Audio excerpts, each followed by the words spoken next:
Hello and welcome. In this video, we will be solving the equation 5 times x divided by 7 equals 5.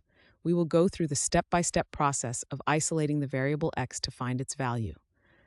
Let's dive right in and solve for x. To solve the equation 5x divided by 7 equals 5, we need to isolate the variable x to find its value. Step 1. Multiply both sides of the equation by 7. This step helps to eliminate the fraction that includes the variable x. So start with the original equation. 5x divided by 7 equals 5. Multiplying both sides by 7, we get 5x divided by 7 times 7 on the left side and 5 times 7 on the right side. The 7's on the left side cancel each other out. Now the equation is simplified to 5x equals 35. By multiplying both sides of the equation by 7, we have successfully removed the fraction and simplified the equation.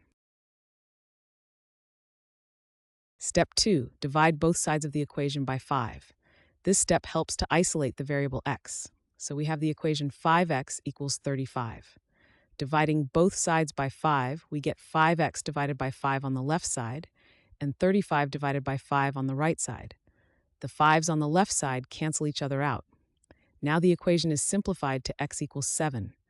By dividing both sides of the equation by 5, we have successfully isolated the variable x and found its value. Thus x equals 7. This is the final step. Thanks for watching. I hope this video has helped, and if it did, please drop me a like.